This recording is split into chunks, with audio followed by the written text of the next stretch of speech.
කොහෙද ඉන්න කියන ප්‍රශ්න මම ඉවර වෙද්දී ඉන්න කියලා කිව්වනේ. ඉන්නේ ගෙදර තමයි ඉන්නේ. ගෙදර කියන්නේ මම ඉන්නේ ගෙදර ඉන්නේ මම. හරිද? මේ තැන ගැන කියන්නේ ඉතින් ඇපාර්ට්මන්ට් එකක් මේක. මම කියන්නේ අපේ අම්මලා තාත්තලා ඉන්න තැන අරනවා මම තමයි ඉන්න ඇපාර්ට්මන්ට් එකක්. ඇපාර්ට්මන්ට් එකේ ලොකේෂන් මේ සිනමන් ලයිෆ් එක ඇපාර්ට්මන්ට් එකක් මේක. හරි. ඊට පස්සේ වෙන ITC එක තමයි. ඔව්. ඒකේ ලයිට් නැහැ. ඒකේ ලයිට් යනවා. හරිද? ඒකේ මාර ප්‍රශ්නයක් තියෙනවා. දැන් අපි හිතන් ඉන්නේ මාර මේවා කියලානේ. මේ ඒකේ ලයිට් යනවා කියන්නකො ළමයි. මම කියන්න හොඳ නැතද YouTube live වල ප්‍රසිද්ධියේ.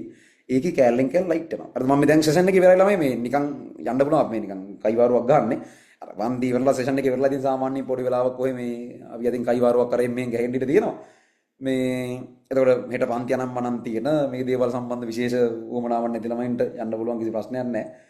මේ ඕකේ ලයිට් යනවා. ඒක පෙන්වන්න බැයිද නැහැ ඔයගොල්ලන්ට. පුළුවන්කමක් තිබ්බොත් කොහොමද වෙන්නන්නේ? ලැප් එකෙන් වෙන්නන්නේ නේද? මේක ෆෝන් එකේ වගේ කැමරාවට මාරු කරත් හැකිද අපිට?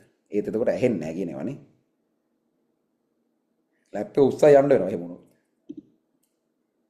ඒකේ කැරි කියලා ලයිට් නැහැ. හොඳ නැතුවත් ඉතින් මේවා මෙහෙම පෙන්වන්න මේ ප්‍රසිද්ධිය. ඒ මිනිසුන්ගේ තත්ත්වයට හරිනේ. පොඩි මොකක් හරි තාක්ෂණික ප්‍රශ්නයක් මොකක් හරි එකක්. ඉන්න බෑ මොකක් හරි කරගන්න ඕලන්ද කියලා. බල්ලෝ මෙහෙ නෑ නෝ.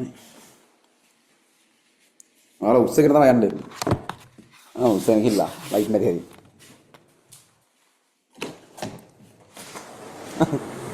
වෙනවා කැලෙන් කැල ලයිට් නැහැ. හරි. දැන් තැන් වල නෑ මොකුත්. හරි මොනවද තියෙන්නේ? ඔතන එළියේ තනි කර තියෙන මුහුද. ඔයාලට උදේවරුව කාව නම් තනි මුහුදක් බලා ගන්න පුළුවන්. තනි නිල් පාට මුහුද තමයි යෝගෙන් එහා පැත්තට තියෙන්නේ. හරි නේ. අපි වැඩ ඉවර කරමුද එහෙනම්? උන්ට එම්මල් බෑ. හරි අපි එහෙනම් ඒකත් එක්ක අද සෙෂන් එක ඉවර කරමු. ඔව් හරිද? ඒ කියන්නේ ඒවා අතරම මේ පොඩ්ඩක් ඒක කියන්නම් ඕනේ මම ළමයෙක් කියප එකක් දැකපින්ද. අපි මුලින්ම කොළඹ ආවට පස්සේ පළවෙනි වතාවට කොළඹ ආවට පස්සේ මේ අපි රෙන්ට් එකට ඉඳලා ගෙදරක පස්සේ ගෙදර අපි ගන්නවා සල්ලි වලට. මේ ඕකේ අපි යනකොට මුලින්ම යනකොට තියෙන්නේ එක සාලයක් තිබ්බා පොඩි කාමරයක් තිබ්බා. මම දැන් එතකොට හොස්ටල් ඉඳලා මම මේ හොස්ටල් එකෙන් අද්දපද්ද එනවා එළිය කියන්නේ.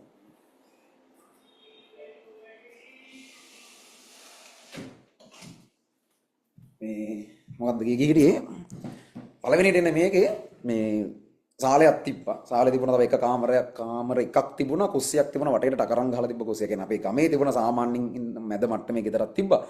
මේ කොළඹ ආවට පස්සේ මුලින්ම එතන ඒක කොළඹ ඇවිල්ලා ඉඩමක් ගන්න ගමේ සල්ලි වලට බෑනේ කොළඹ ඉඩම් ගන්න. චූටි මේ උණ්ඩොක්ක ඉඩමක් ගත්තේ. දැන් ඒක නෙමෙයි අපි ඉන්නේ. තාම මේ ඉඩම තියෙනවා. කොහොම හරි ඒක මෙහෙම සාලේ තියෙනවා. ඒ සාලේ තියෙන්නේ සාලේ උස්සලා තියෙන සාමාන්‍යයෙන් ඒ කාලේ අපි මුලින්ම යනකොට තිබ්බ විම් මට්ටමට ඒ සාලේට අදාළ ෆවුන්ඩේෂන් එක උස්සලා තියෙන්නේ සාමාන්‍යයෙන් අඩි කීපයක් ඉන්න ප්‍රමාණයක් උස්සලා තියෙන්නේ. මොකද මේ ඒක ගම් වතුරට එහෙම යට වෙන්නේ. එහෙම ගෙදර.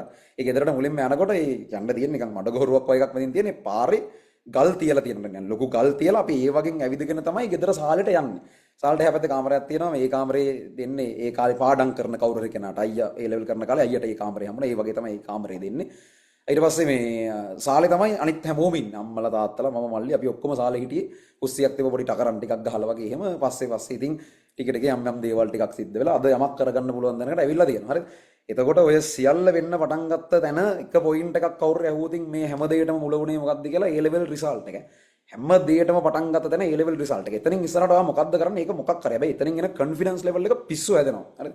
ඒ එන confidence level එක A level result එකෙන් යකෝ මම මගේ කියලා දෙයක් කරා මම මගේ කියලා දෙයක් achieve කරා කියලා එන ඒ confidence එක පිස්සු හැදෙනවා ඒක. ඒකෙන් ළමයි ඔයා වැඩක් ගත්තම ඔයා වැඩකට වහින්නේ දේවල් පුළුවන් එකෙක් විදියට. අර මිනිස්සු ගැන කතන්දර දාලා නැහැ. ටියුෂන් වල අපි එනකොට මොන කතන්දරද කියන්නකො කිව්වේ නැත්තේ. ඉතින් දැන් මේ කතන්දර කිසිවක් නැහැ නේ. අපි මේ තැනකට වෙනස් වෙලා තියෙනවා. එතකොට ඒ කතන්දර මොකුත් නැතුව කොන්ද කෙලින් තියාගෙන යන්න ඕන confidence එකෙන් අතනින්. ඔහොම කතා අපි ඉස්සරත් අහලා තියෙනවා. මීට වඩා 1000ක් ප්‍රශ්න තියෙන අපි මේක කරලා තියෙනවා. එහෙම මට එන ප්‍රශ්න මොකක් හරි මම ඒකට ෆේස් කරනවා කියන confidence එක එනවනේ. ඒක next level. ඒ හින්දා හරිද? ඔයාලා පේනවට වඩා ඔයාලා දකින්නට වඩා මේ ලෝකේ මහ ලොකුයි. ඒක මහ විශාල ලෝකයක්. ඒක දකින්න පුළුවන් නම් හරි ආසයි දෙනවා. ඒක විඳින්න පුළුවන් නම් මරු. අර වගේ කැත කතාවක් තීද්දි මේව ලස්සන වෙද්දි තවත් මරු. ඒතකොට මෙතන ඉන්න බහුතරය උඹලට එහෙම මොකුත් නැතුව ඇති. මීට වඩා අන්ත අසරණ කතන්දර ඇති ඕගොල්ලන්ට කියන්න. ඉතින් මේ කතන්දර කවුරුත් දැන් අහන්නේ නැහැ. හැබැයි අද මෙහෙම ඒ කතන්දර කියද්දි හැමෝම අහනවා. ඕක තමයි වෙනස. අර ඕගොල්ලෝ මේක දිනුවේ නැත්තම් ඔයාලගේ පෙරදුන කතාව අහන්න කවුරුත් නැහැ. හැබැයි ඔයාලා දිනුවට පස්සේ අර ගහන කයිවාරු අහන්න මාර මිනිස්සු ගොඩක් ලෑස්ති වෙලා ඉන්නවා. ඒ හින්දා දිනන්න මේක ඉවර කරන්න මේක පටන් ගන්න දිනන්න පටන් ගන්න ඒ පටන් ගන්නම ඊළඟ මාස පහේ එන ඒ ලෙවල් ඇතුලේ කරලා පෙන්නන්න හරි ඒක තමයි